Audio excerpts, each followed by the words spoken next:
गुरु से लगन कठिन मोरे भाई, गुरु से लगन कठिन मोरे भाई। लगन लगे बिन काज न सरी है, जीव पर लय होए जाई। गुरु से लगन कठिन मोरे भाई।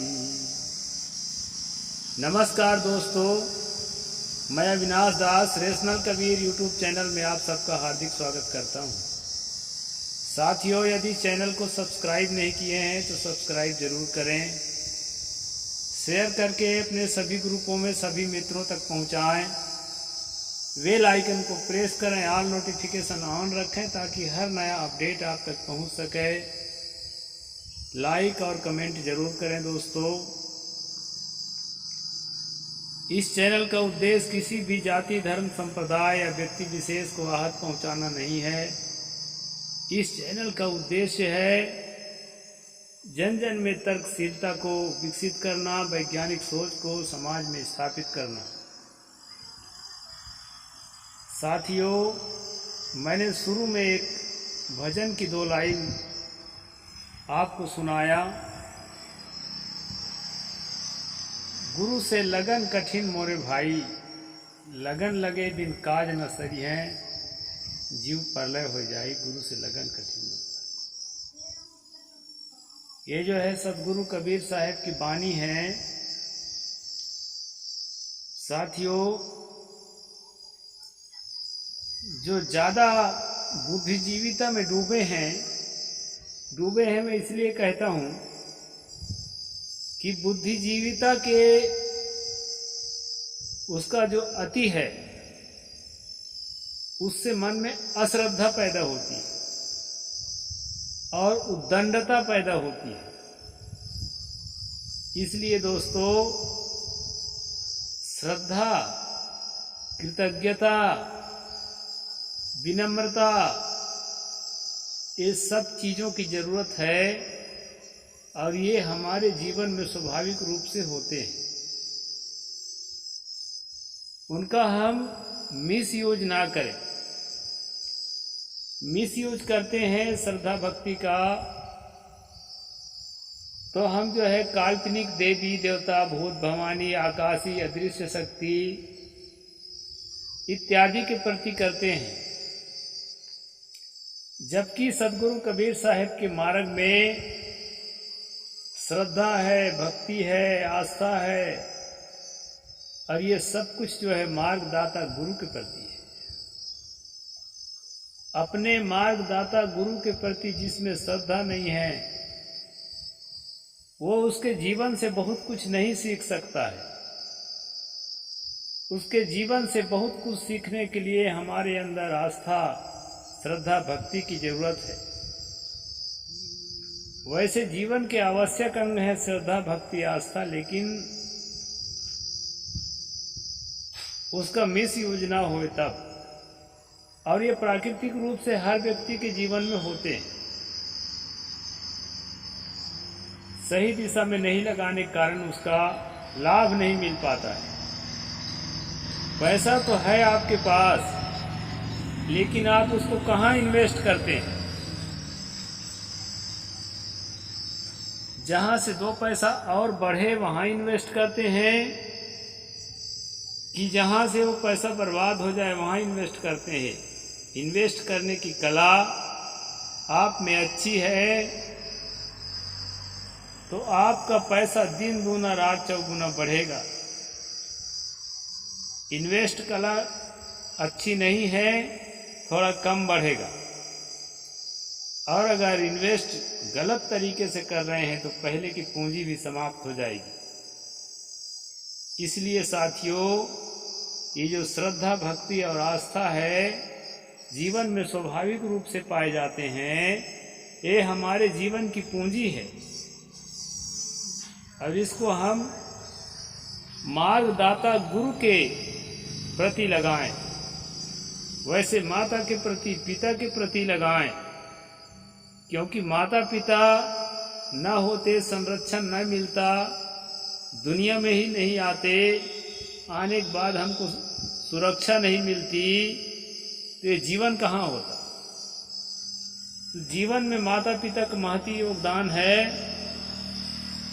चाहे वो अपने मौज मस्ती के चक्कर में हमको पैदा कर लिए हों, लेकिन सुरक्षा दिया, संरक्षण दिया, पाला पोसा, अच्छी जगह शिक्षा के लिए भेजने का भी प्रयास किया जैसी उनकी समझ। इसलिए दोस्तों, माता पिता और गुरु के प्रति श्रद्धा होना, आस्था रखना एक कबीर पंथ की एक विशेषता है। और जो नहीं कबीर पंथी हैं उनको भी इस बात को समझने का प्रयास करना चाहिए। तो मैं ये कह रहा था कि जिस टाइम पर ब्राह्मणी परंपरा में गुरुकुल इत्यादि होते थे, वहाँ पर शिक्षा दी जाती थी गुरु के पास शिष्यों को। लेकिन साथियों, वहाँ पर हमारे पुरखों के बच्चों को, यानी हमारे पुरखों को अवसर नहीं था। सतगुरु कबीर साहब शिक्षा के प्रबल पक्षधर थे। उनके पढ़ाने का ढंग अपने ढंग का था, जो अभी भी हमारे कबीर पंथ में है। जो बिना पढ़ा हुआ साधक आ जाता है उसको अक्षर ज्ञान कराते हैं। अक्षर ज्ञान कराने के बाद अनेक तरह की धर्म ग्रंथों को और आधुनिक साहित्यों को पढ़ करके उसको जो है तैयार करते हैं। तो सदगुरु ने कहा, गुरु से लगन कठिन है भाई। लगन से शिक्षा के प्रति, शिक्षक के प्रति लगन से जब हम सेवा करेंगे, समर्पित होएंगे, तभी उनके अंदर जो अच्छी बातें हैं वो सब हमको हमारे जीवन में आ जाएंगी। और लगन लगे बिन काज न सरी है, जीव प्रलय हो जाई। प्रलय हो जाई कि मतलब जो है दुखों में, तकलीफों में झोंक दिया जाएगा जीवन। वैसे समय जो है, आपके समय की चक्की में आप पीछे चले जा रहे हैं। आपके अंदर शांति नहीं है, आपके अंदर मन सुलझा हुआ नहीं है, आपके अंदर सहज अवस्था नहीं है, जो जीवन के खास तत्व हैं। इसलिए पैसा के अलावा भी इन चीज़ों को समझने की कोशिश करें। जो महती आवश्यकता है इन चीज़ों की, शांति की, सुखद अनुभूति की और अपने असंगता के बोध की, और ये बिना गुरु के सहयोग से नहीं हो सकता। भौतिक पढ़ाई और आध्यात्मिक पढ़ाई दोनों के लिए गुरु की आवश्यकता है। दोस्तों, एक दो टिप्स बताऊंगा मैं, तो आपको ऐसा लगेगा कि हाँ भाई, गुरु की जरूरत तो है। और वो सच्चा तर्कशील गुरु ही ऐसा काम कर सकता है। एक जो है, एक जोड़ा जो था, पति पत्नी का दंपत्ति, वो 15 साल से एक दूसरे से बात नहीं कर रहे थे। रहते थे एक जगह, लेकिन बाल बच्चों पर बुरा असर पड़ता था कि हमारे मम्मी पापा आपस में बात नहीं करते हैं। रहते एक जगह हैं, खाते हैं, पीते हैं, सब करते हैं, लेकिन ऐसी जो है भैंसा के समान दुश्मनी। तो साथियों, उस पुरुष को जब मैं समझाने का प्रयास किया, तो महिला तो उस समय नहीं थी, लेकिन उनकी 3 बेटियां थी। मैं समझाने का प्रयास किया तो पुरुष ने क्या कहा कि जूती में हीरे मोती भी टके होंगे ना, हीरे मोती भी उसमें जड़े होंगे, फिर भी उसको सिर पर नहीं रखा जा सकता। अब परिणाम क्या आया? उनकी जो 3 बेटियां थी, जो थोड़ा पिता को सही मानते थे, सहारा देते थे, वो भी सहारा देना छोड़ दी, क्योंकि वो बड़ी हो चुकी थी। वो भी जानती थी कि हम भी महिलाएं हैं, और आधुनिक लड़कियां पढ़ी लिखी कुछ ज़्यादा समझती हैं बातों को। माँ भी महिला है। महिला के लिए जूती शब्द का प्रयोग, ये कहाँ से ये संस्कार आया?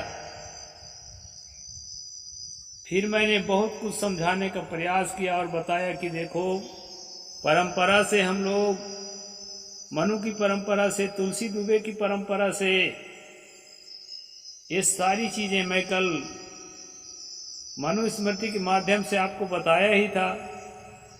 और अभी स्त्री वाला प्रसंग चल रहा है तो मनु स्मृति आज नहीं पढ़ रहा हूँ, लेकिन ये चीजें बताता ही हूँ। तो ये भावनात्मक रूप से निरादर का भाव हमारे अंदर जो पैदा होता है, ये निरादर का भाव जो है परिवार में बहुत बड़ा विस्फोट पैदा करता है। इसलिए साथियों, कबीर पंथ में प्रेम का पाठ पढ़ाया जाता है। और प्रेम सच्चा वही है जो दूसरे को छोटा न आके अपने से निम्न दर्जा बताने का प्रयास न करे। इन बातों को मैं कम से कम 1.5 घंटे तक समझाया। फिर बाद में वो पत्नी भी आई उसकी, उसको भी कहा कि भाई 2 कदम तुम आगे चलो, 2 कदम तुम आगे चलो। वही आए वही विनम्र हो, ऐसा मत सोचो। फिर धीरे धीरे समझाते बुझाते कई महीना में जो है उनका प्रेम जो है दोबारा से स्थापित हुआ। और आज वो बड़े प्रेम से रहते हैं। बेटियों में भी नफरत पैदा हो गया था पिता के प्रति। तो समझाते बुझाते उनमें दोस्तों समझ बढ़ी और बढ़िया से जीवन जीना शुरू किया। छोटी छोटी बातें हमारे जीवन में जहर घोलती हैं, और इन बातों को संत गुरु ही हमें सचेत करते हैं, तब हमारा जीवन सुधरता है। एक दिन 2 बूढ़े थे, आपस में लड़ गए। और दोस्तों क्या हुआ कि एक बूढ़ा बाजार में मेरे साथ गए और वो बोलने लगे कि भाई को ऐसा नहीं कहना चाहिए। अरे 2 साल के ही छोटे हैं, लेकिन वो भी बूढ़े हो रहे हैं, उन्हें समझ रहना चाहिए। उन्होंने बहुत गलत कहा मुझे। तो मैं उनसे यही कहा कि एक बात तो बताओ। उसने बहुत गलत कहा, मैं मान लिया, लेकिन गलत कहने के बाद उन बातों को दिमाग से हटा करके कहीं मौज करता होगा, और आप उन बातों को अपने दिमाग में ढो रहे हैं, तो दुखी आप हैं कि वो है? तो कहा साहब बात तो सही है, दुखी तो मैं ही हूं। तो मैंने उन्हें यही बताया कि आप जो है ना, इसको रिपीट मत करो, दिमाग में दूसरी चीज पढ़ लो, गुन लो, याद कर लो, इधर उधर की बात ले आओ। कम से कम ऐसी बातों को दिमाग से बाहर निकाल दो जो कांटे की तरह खटक रही हैं, तुम्हें तकलीफ दे रही है। सामने वाले तो कोई फर्क नहीं पड़ता है। हाँ साहब बात तो सही है। इस तरह से दोस्तों वो चिंतन शुरू किया, और चिंतन करते करते मैंने कहा अपने अंदर प्रेम जगाओ। जो तो को कांटा बोए ताही बोए, तो फूल जो कबीर साहब ने कहा है उसका अर्थ ये थोड़े है कि पाकिस्तान अगर गोली चलाता है तो तुम जो है फूल बरसाओ। ऐसा नहीं है दोस्तों। घर में, परिवार में, जहां आप रहते हैं, जिनके बीच जीना होता है, कार्यालय में, ऑफिस दफ्तर में, उनके बीच ऐसी बातें आती है, छोटी छोटी बातों से मन जो है विचलित होता है। ऐसी जगहों पर अपने गंभीरता का परिचय दें अपने लिए, और अपने लिए जब देंगे तो दूसरे के लिए भी हो। जो रहे करवस निकले, टोटी अंदर रहेगा वही तो बाहर आएगा। तो इस तरह से जब आप करने लगेंगे तो पक्का है कि आपको भीतर से जो दुखी करने वाला तत्व है आपके अंदर ठहरेगा नहीं। इसलिए दोस्तों तर्कशील संतों का, पारखी संतों का संगत करो, गुरु का संगत करो, उनके निकटता प्राप्त करो। जीवन के पल पल, क्षण क्षण में अनेक ऐसी चीजें आती है एक पति पत्नी और है, बहुत सारे टिप्स हैं मेरे पास, लेकिन सबको नहीं बता पाऊंगा, शॉर्ट में बताना पड़ता है। एक पति पत्नी और आपस में झगड़ गए थे, तो वो पत्नी जो है उसको तलाक देने के लिए तैयार हो गई। तो मेरे से जब संपर्क हुआ तो मैंने कहा तलाक तो दे दोगे, बहुत ही खराब आदमी है, मैं भी मानता हूं, लेकिन अकेले तो नहीं कटेगा, फिर किसी से संबंध जोड़ोगे? कहे हाँ जोड़ लेंगे, इससे तो ठीक ही मिलेगा।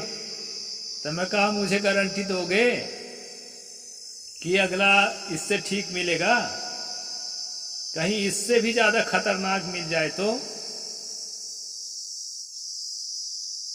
इसको तो कुछ दिन से जान रहे हो, समझ रहे हो, इसके जो है नस नस समझ गए हो, लंबे समय साथ में हो, अब जहां जाओ तो बिल्कुल अजनबी है। इसलिए जो है जो जान चुके हो वहीं पर एक दूसरे को समझ करके, एक दूसरे के मन के प्रतिकूल जो हमसे बातें होती है, कहां पर पति के प्रतिकूल मैं जा रही हूं या कहां पर पत्नी के प्रतिकूल मैं जा रहा हूं, इस बात को विचार करो। जो चीज बहुत ही खराब लगती है उस चीज को बार बार क्यों पेश करते हो, जिससे कि जहर घोलने पड़ जाए? तो इस तरह से जो है दोस्तों, बातों को सुलझाने का, समझाने का, और जो है हर मुद्दों को नरम बना करके परिवार को मधुमेह बनाने का, परिवार को स्वर्ग बनाने का जो टिप्स है वो संतों के पास होता है। इसलिए पारखी संतों को, ये देवी देवता भूत भवानी वाले संतों के चक्कर में मत पड़ना। ये केवल पैसा ले जाएंगे, महिमा चमत्कार बताएंगे, पत्र पंचांग में फंसाएंगे, झाड़ फूंक में फंसाएंगे, देवी देवताओं की महिमा में फंसाएंगे, तमाम तरह के अनुष्ठान में फंसाएंगे। आपके जीवन की आवश्यकता क्या है? आपको वर्तमान में चाहिए क्या? मानसिक शांति के लिए, परिवार में एक सुलझा हुआ परिवार की तरह जीवन जीने के लिए जिन तत्वों की जरूरत है, देखने में बड़े आसान लगते हैं, अरे ये बातें तो हम भी जानते, ऐसा लगता है, लेकिन दोस्तों जिस समय आता है इन बातों को पालन करने का, उस समय चूक हो जाती है। और संतों के संरक्षण में रहेंगे, संतों के गुरु के लगन लगा के रहेंगे, तो ये जो है बातें, जब जिस बात की जरूरत होती है उस समय वो बात आपके अंदर आएगी और आपको जो है विचलित होने से बचाएगी। इसलिए गुरु भक्ति, संतों की भक्ति कबीर पंथ में अनिवार्य मानी गई है। और इस चीज को अगर समझ करके आप जिएंगे, मैंने बहुत सारे ऐसे मामले सुलझाए हैं, इसलिए मैं सारा टिप्स तो एक वीडियो में नहीं दे सकता, इसलिए मैं कॉन्फिडेंट हूँ कि हर गृहस्थ को संतों से जुड़कर रहना चाहिए और देवी देवता भूत भवानी आकाश पताल वाला धर्म से नहीं जुड़ना चाहिए। ये सब ढोंग है और फेक हैं। जीवन को स्वर्ग बना के जिए, इस जीवन को पवित्र बना के, शांत बना के, सहज बना के, सुखद अनुभूति को अंदर से साधना द्वारा महसूस करें। अब यही जीवन की सफलता है। तो ये जो है पारक सिद्धांत में मिलता है और कहीं नहीं मिलता है। सब जगह भूत भवानी देवी देवता, झाड़ फूंक, तंत्र मंत्र, पत्रा पंचांग की शिक्षा दी जाती है। ऐसे भगवान होते, ऐसी देवी होती है, ऐसा देवता होता है, ऐसे महिमा, ऐसे चमत्कार। दोस्तों मैं तो एकदम खुलासा करके आप सबको ये बातें बताता हूँ। कुछ लोग मेरे विरोध में खड़े होते हैं, उनको पता नहीं है कि वो मेरे भाई हैं। उनके भलाई के लिए, उनके घर के सुख शांति के लिए मैं कामना करता हूँ और मेरे से अच्छा कनेक्शन बनाएंगे तो पक्का है कि उसके घर में भी सुख शांति आएगी। सारे दुखद परिस्थितियाँ संत के आने से घर से बाहर भाग जाती हैं। एक आध्यात्मिक जो है वातावरण पैदा होता है। एक सौहार्दता का वातावरण पैदा होता है। इसलिए आपके दिमाग के कचरा को निकालता है। इसको आप जो है सोच रहे हैं कि कोई हीरा को हमारे दिमाग से बाहर निकालना चाहता है, ऐसा मत सोचिए। संत कभी किसी के दिमाग से हीरा को नहीं निकालता, बल्कि हीरा को डालता है, कचरा को निकालता है। तो वही काम मैं कर रहा हूँ, समझने की कोशिश करिए। मेरी वफादारी को मेरे विरोध में मत उतारिए। मैं आपके विरोध में नहीं हूँ। जो तो को कांटा बोए ताही बोए तो फूल, इस सिद्धांत से आपके लिए मैं फूल बिछा रहा हूँ, पूरे समाज के लिए फूल बिछा रहा हूँ। और हर संत यही करता है। करने के शैली में कुछ अंतर हो सकता है। तो आज मैं इतना ही बोलूँगा दोस्तों। साहिब बंदगी, जय जोहार, जय भीम, जय भारत।